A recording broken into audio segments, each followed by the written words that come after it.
Hay hechos, acontecimientos cósmicos y geológicos que bien vale la pena estudiar en estas cuestiones de antropología.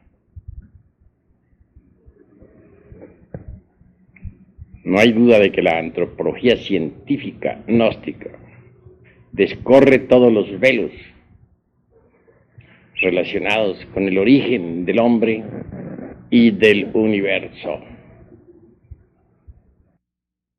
Se trata de un sol espiritual maravilloso, extraordinario. Gobierna completamente a la Vía Láctea. Obviamente que esta galaxia sin principios inteligentes, aunque gravitara toda alrededor de Sirio, aunque fuese gobernada inteligentemente, le faltaría algo más. Le faltaría el sol espiritual. Le faltaría el sol polar, o que es el fundamento mismo de todos sus principios inteligentes. Mas ahí no queda esta cuestión. Tenemos que ir más lejos. Ya Einstein dijo, el infinito tiende a un límite. También aseveró que el infinito era curvo. No hay duda de que existen muchos infinitos. Más allá de este infinito hay otro infinito. Y mucho más allá hay otro. Y entre infinito e infinito siempre existen espacios vacíos. No hay un límite para los muchos infinitos.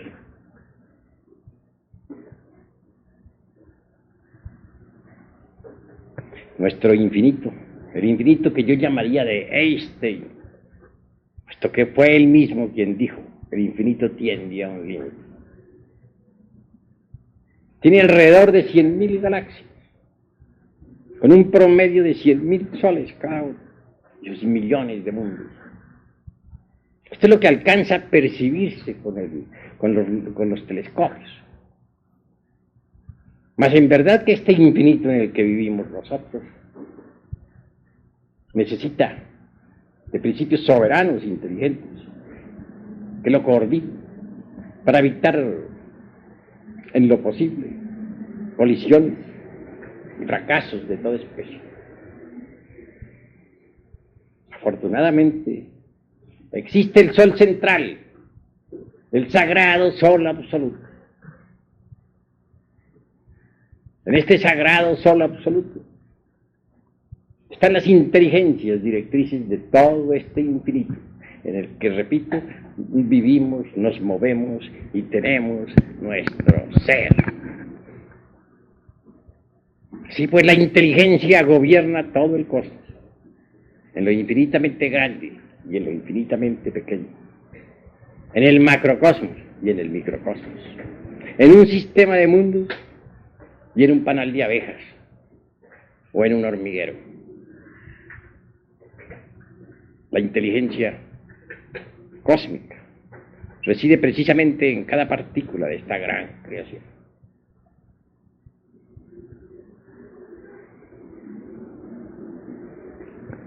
Mas continuemos hacia adelante. Vivimos nosotros aquí, como ya dijimos, en un pequeño planeta del infinito universo. Un pequeño mundo que gira alrededor del séptimo sol de las Pléyades. Tiene su mecánica, gobernada por principios inteligentes. Pero ni los mismísimos geólogos que tanto han estudiado conocen la mecánica viviente de este planeta Tierra.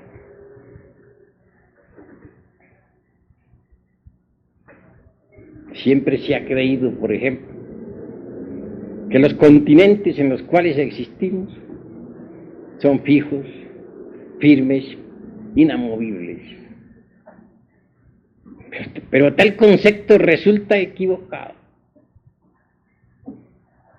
Bien saben los científicos gnósticos que este planeta más bien se parece a la construcción de un huevo que a una masa firme. Si observamos un huevo de ave, veremos que tiene una yema que es movible y que se sostiene sobre una clara o sustancia pastosa o fluídica. Lo mismo sucede con nuestro mundo, Tierra. En verdad que sí tiene la forma de un huevo. Los continentes son como la yema, sosteniéndose sobre una sustancia clara, pastosa, fluida, gelatinosa, etc. Esa yema no está quieta, se mueve, gira sobre un eje periódicamente. Un día pudo la América y la Europa estar juntas y ahora están separadas, etc. Eso es lo que dicen los antropólogos materialistas sobre la Pangea,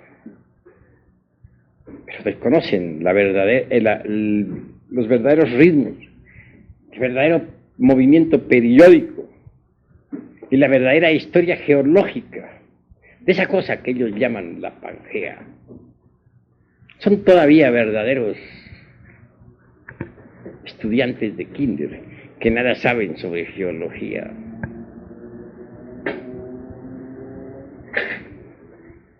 Prosiguiendo, diríamos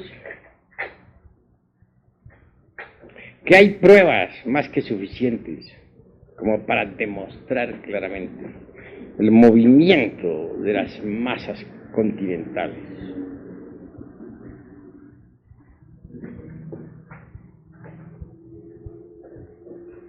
Un día existió la Atlántida en el océano que lleva su nombre, continente que ha sido puesto en tela de juicio por los cerdos del materialismo, pero que ha sido debidamente demostrado y en forma concluyente por los verdaderos sabios que de cuando en cuando han aparecido sobre la faz de la tierra. Si hubiera hundido aquel continente como una nata entre la leche, resulta un poco absurdo. Aseveración necia de los ignorantes ilustrados, que no solamente ignoran, sino que además ignoran que ignoran. Si la Atlántida se hundió, fue a consecuencia de la revolución de los ejes de la Tierra. Mas esto no lo saben los antropólogos del materialismo.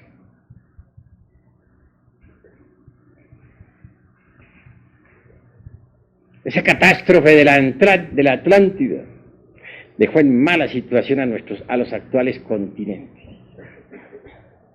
Observen ustedes las Américas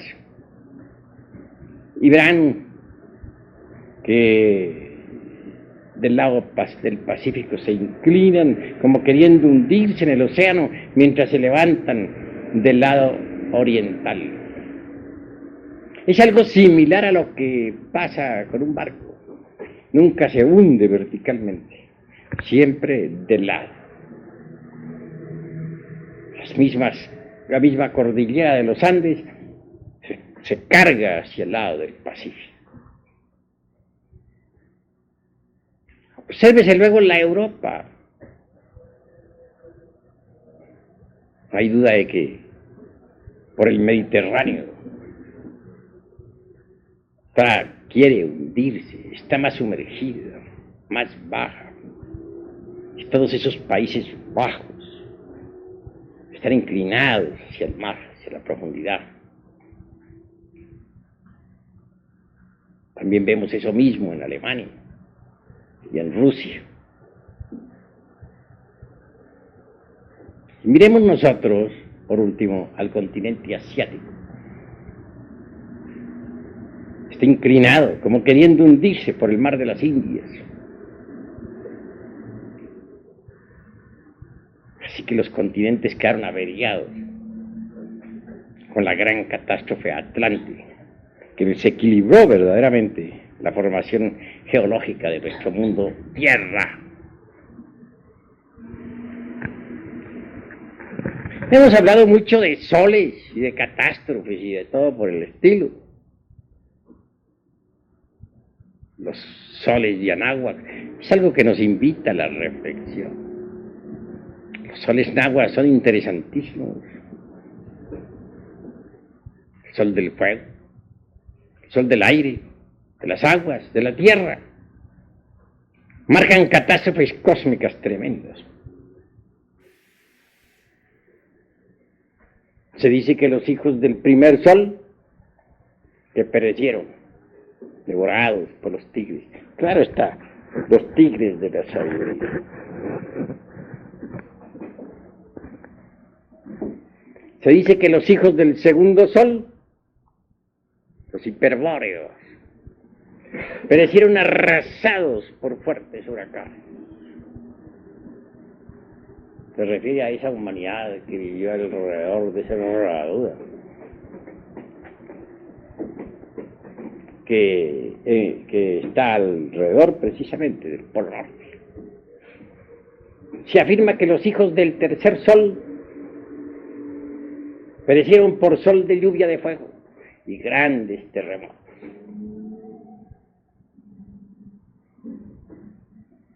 Los lemures, que los hijos del cuarto sol perecieron por las aguas. Los atlantes, que los hijos del quinto sol, nosotros, las gentes de esta época, pereceremos por el fuego y los terremotos. Y así será, se cumplirá, dentro de muy poco tiempo. Y los hijos del sexto sol, de la futura tierra de la mañana, perecerán. Pero también, aunque perezcan sobre los soles náhuatl, pasaremos a un ciclo menor. Obviamente existe siempre una edad primaria, una edad secundaria, una edad terciaria y una edad cuaternaria, etc. Mas no basaremos estas edades ahora en las 5 razas que han existido, no. Esta vez las fundamentaremos en algo distinto. Las fundamentaremos precisamente en ese movimiento de la yema que forma el huevo terrestre, ese movimiento geológico que se procesa periódicamente sobre su propio eje, el movimiento de continentes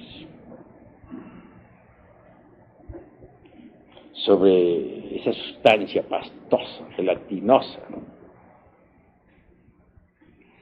Desde ese punto podríamos hablar de edades primaria, secundaria, terciaria, cuaternaria, etc. De un eoceno, de un periodo primario pues, desconocido para las gentes. El eoceno, del mioceno, del plioceno. Sí, con otra clase de catástrofes, pero que también las hay. Con glaciaciones terribles. No lo negamos. La Atlántida marcaría entonces el final de la era terciaria. El final de la Atlántida, claro. Esa era terciaria fue bellísima por sus edenes deliciosos, por sus grandes paraísos.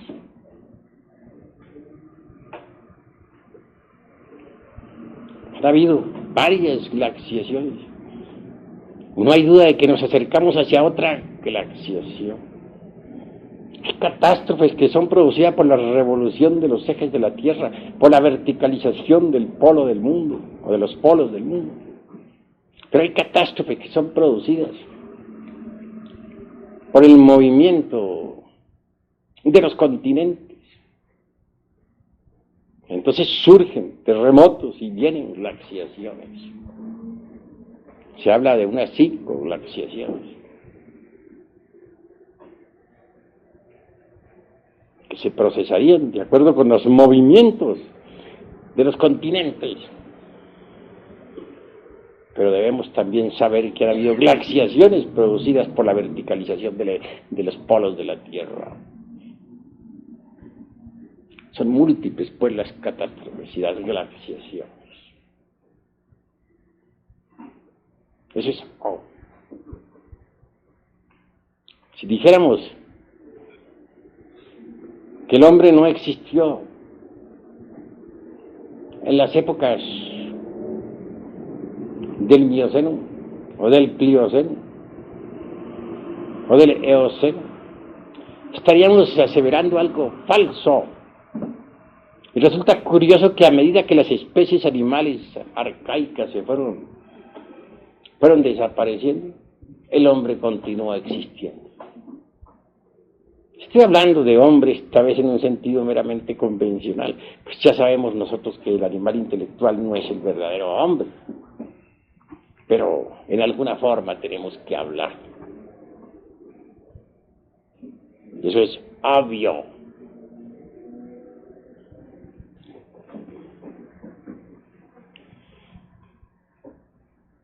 ¿Que han habido cambios terribles? Sí los ha habido. Pensemos nosotros, por ejemplo, en esa raza humana que surgiera del Eoceno, con su clima tropical infernal, dijéramos, caliente. En esa raza que se desarrollara y desenvolviera durante el Oligoceno, con su temperatura media, y por último en esa raza del Mioceno, fría, temperaturas que se acercaron hasta la última glaciación.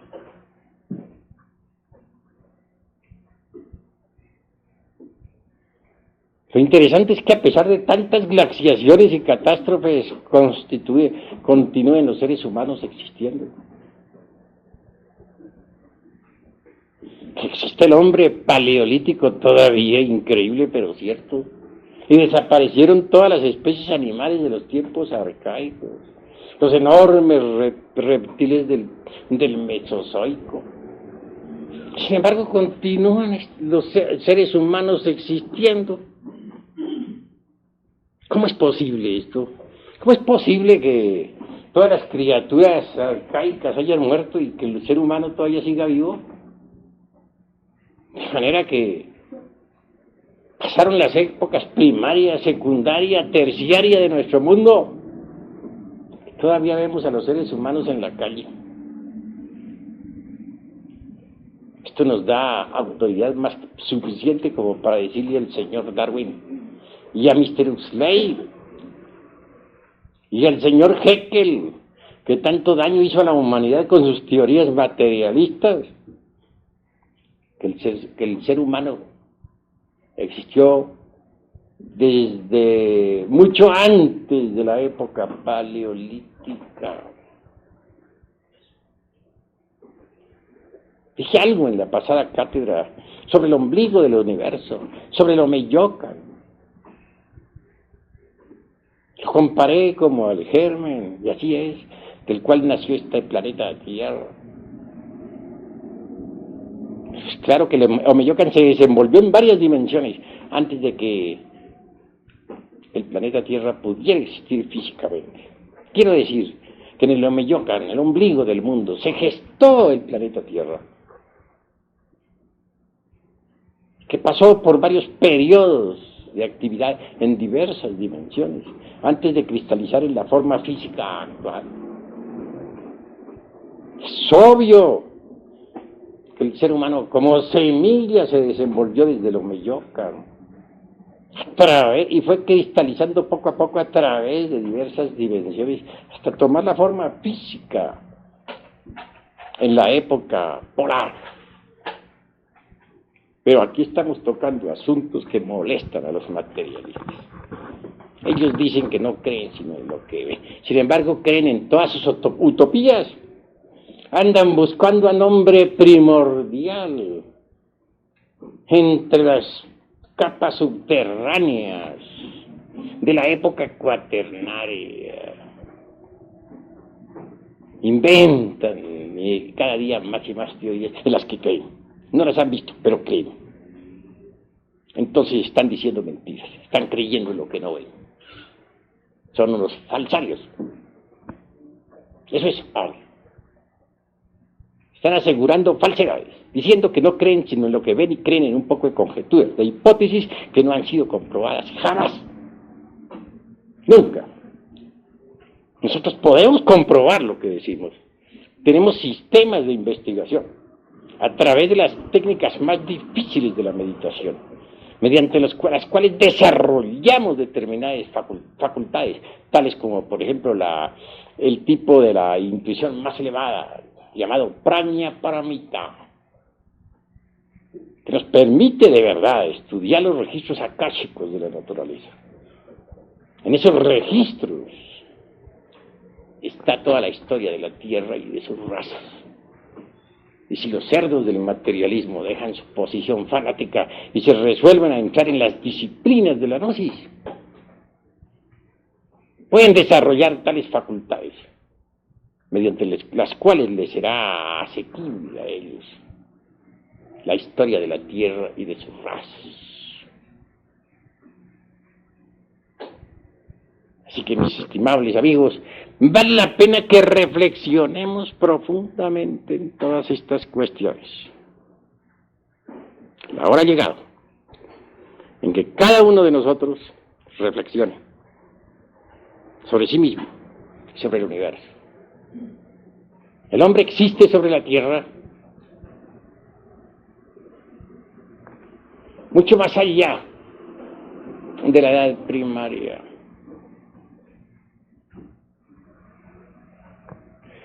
Mucho más allá de la época paleolítica.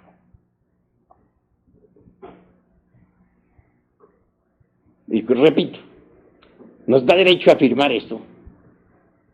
El mismo hecho concreto de que sigamos existiendo a pesar de que todos los animales, todas las criaturas de los tiempos arcaicos desaparecieron ya en su mayoría. Si eso es así, tenemos derecho para decir que somos tan antiguos como la Tierra, como la naturaleza. Porque hechos son hechos, y ante los hechos tenemos que rendirnos. Si no hemos perecido, si no hemos desaparecido del escenario del mundo, a través de tantas catástrofes y a pesar de que todas las criaturas de los tiempos mesozoicos se acabaron, entonces tenemos derecho a decir que somos criaturas especiales, que existimos sobre la Tierra antes de que esas criaturas del Plioceno o de los tiempos mesozoicos hubieran aparecido sobre la Tierra. Ese derecho nos lo da el preciso derecho de existir.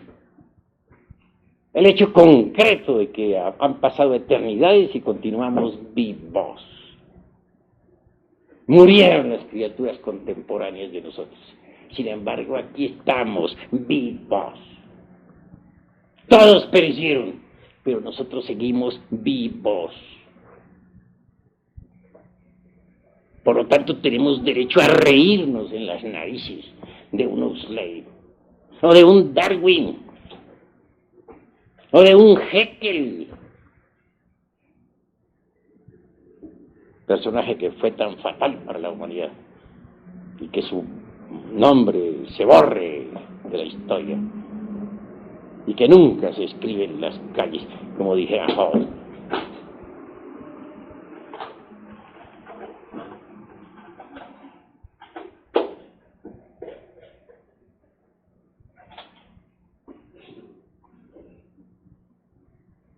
Los distintos escenarios en los que se ha desenvuelto esta humanidad merecen ser tenidos en cuenta.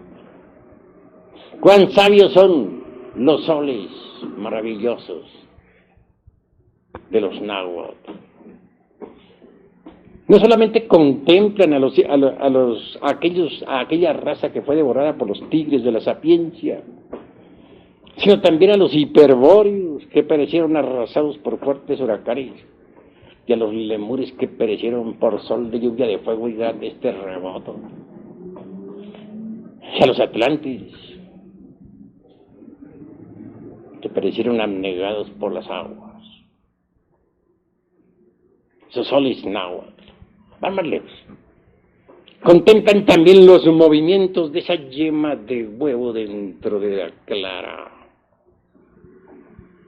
Los movimientos periódicos de estos continentes que tan pronto se separan como se alejan, que tan pronto producen grandes glaciaciones donde perece toda vida, como originan nuevas actividades.